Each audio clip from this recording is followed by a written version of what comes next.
मत्ती अध्याय 21। जब वे यरूशलेम के निकट पहुंचे और जैतून पहाड़ पर बैतफगे के पास आए, तो यीशु ने 2 चेलों को यह कहकर भेजा, अपने सामने के गांव में जाओ। वहां पहुंचते ही एक गधी बंधी हुई और उसके साथ बच्चा तुम्हें मिलेगा। उन्हें खोलकर मेरे पास ले आओ। यदि तुमसे कोई कुछ कहे तो कहो कि प्रभु को इनका प्रयोजन है, तब वह तुरंत उन्हें भेज देगा। यह इसलिए हुआ कि जो वचन भविष्यद्वक्ता के द्वारा कहा गया था वह पूरा हो। सिय्योन की बेटी से कहो, देख तेरा राजा तेरे पास आता है। वह नम्र है और गधे पर बैठा है, वरन लादू के बच्चे पर। चेलों ने जाकर जैसा यीशु ने उनसे कहा था वैसा ही किया और गधी और बच्चे को लाकर उन पर अपने कपड़े डाले और वह उन पर बैठ गया। और बहुत सारे लोगों ने अपने कपड़े मार्ग में बिछाए और लोगों ने पेड़ों से डालियां काटकर मार्ग में बिछाई। और जो भीड़ आगे आगे जाती और पीछे पीछे चली आती थी, पुकार पुकार कर कहती थी, दाऊद के संतान को होशाना। धन्य है वह जो प्रभु के नाम से आता है, आकाश में होशाना। जब उसने यरूशलेम में प्रवेश किया तो सारे नगर में हलचल मच गई और लोग कहने लगे, यह कौन है? लोगों ने कहा, यह गलील के नासरत का भविष्यद्वक्ता यीशु है। यीशु ने परमेश्वर के मंदिर में जाकर उन सब को जो मंदिर में लेन देन कर रहे थे निकाल दिया और सराफों के मेजे और कबूतरों के बेचने वालों की चौकियां उलट दी और उनसे कहा, लिखा है, मेरा घर प्रार्थना का घर कहलाएगा, परंतु तुम उसे लुटेरों का अड्डा बनाते हो। और अंधे और लंगड़े मंदिर में उसके पास आए और उसने उन्हें चंगा किया।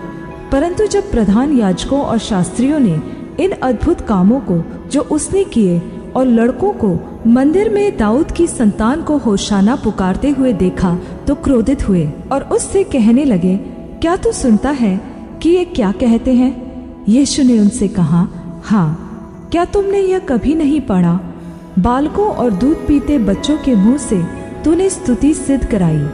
तब वह उन्हें छोड़कर नगर के बाहर बैतनिय्याह को गया और वहां रात बिताई। भोर को जब वह नगर को लौट रहा था तो उसे भूख लगी और अंजीर के पेड़ को सड़क के किनारे देखकर वह उसके पास गया और पत्तों को छोड़ उसमें और कुछ न पाकर उससे कहा, अब से तुझ में फिर कभी फल न लगे। और अंजीर का पेड़ तुरंत सूख गया। यह देखकर चेलों ने अचंभा किया और कहा, यह अंजीर का पेड़ तुरंत कैसे सूख गया? यीशु ने उनको उत्तर दिया, मैं तुमसे सच कहता हूँ, यदि तुम विश्वास रखो और संदेह न करो तो न केवल यह करोगे जो इस अंजीर के पेड़ से किया गया है, परंतु यदि इस पहाड़ से भी कहोगे कि उखड़ जा और समुद्र में जा पड़, तो यह हो जाएगा। और जो कुछ तुम प्रार्थना में विश्वास से मांगोगे वह सब तुमको मिलेगा। वह मंदिर में जाकर उपदेश कर रहा था कि प्रधान याजकों और लोगों के प्राचीनों ने उसके पास आकर पूछा, तू ये काम किसके अधिकार से करता है और तुझे यह अधिकार किसने दिया है? यीशु ने उनको उत्तर दिया, मैं भी तुमसे एक बात पूछता हूँ, यदि वह मुझे बताओगे तो मैं भी तुम्हें बताऊंगा कि ये काम किस अधिकार से करता हूँ। यूहन्ना का बपतिस्मा कहाँ से था, स्वर्ग की ओर से या मनुष्यों की ओर से था? तब वे आपस में विवाद करने लगे। यदि हम कहें स्वर्ग की ओर से, तो वह हमसे कहेगा कि फिर तुमने उसका विश्वास क्यों न किया? और यदि कहें मनुष्यों की ओर से, तो हमें भीड़ का डर है, क्योंकि वे सब यूहन्ना को भविष्यद्वक्ता मानते हैं। अतः उन्होंने यीशु को उत्तर दिया, हम नहीं जानते।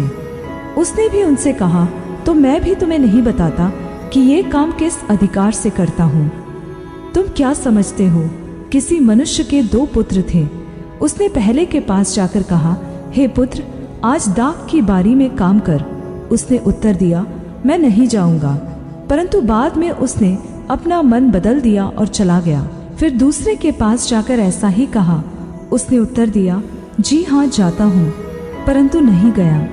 इन दोनों में से किसने पिता की इच्छा पूरी की? उन्होंने कहा, पहले ने।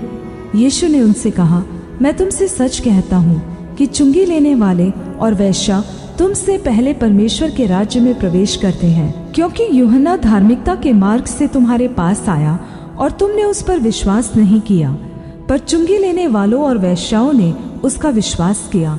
और तुम यह देखकर बाद में भी न पछताए कि उसका विश्वास कर लेते। एक और दृष्टांत सुनो। एक गृहस्थ था जिसने दाख की बारी लगाई और उसके चारों ओर बाड़ा बांधा और उसमें रस का कुंड खोदा और गुम्मट बनाया और किसानों को उसका ठेका देकर परदेश चला गया। जब फल का समय निकट आया तो उसने अपने दासों को उसका फल लेने के लिए किसानों के पास भेजा, पर किसानों ने उसके दासों को पकड़ के किसी को पीटा और किसी को मार डाला और किसी को पथराव किया। फिर उसने और दासों को भेजा जो पहले से अधिक थे, और उन्होंने उनसे भी वैसा ही किया। अंत में उसने अपने पुत्र को उनके पास यह कहकर भेजा कि वे मेरे पुत्र का आदर करेंगे। परंतु किसानों ने पुत्र को देखकर आपस में कहा, यह तो वारिस है, आओ उसे मार डाले और उसकी विरासत ले ले। और उन्होंने उसे पकड़ा और दाख की बारी से बाहर निकाल कर मार डाला। इसलिए जब दाख की बारी का स्वामी आएगा तो उन किसानों के साथ क्या करेगा? उन्होंने उससे कहा, वह उन बुरे लोगों को बुरी रीति से नाश करेगा और दाख की बारी का ठेका और किसानों को देगा जो समय पर उसे फल दिया करेंगे। यीशु ने उनसे कहा, क्या तुमने कभी पवित्र शास्त्र में यह नहीं पढ़ा, जिस पत्थर को राजमिस्त्रियों ने बेकार समझा था वही कोने के सिरे का पत्थर हो गया।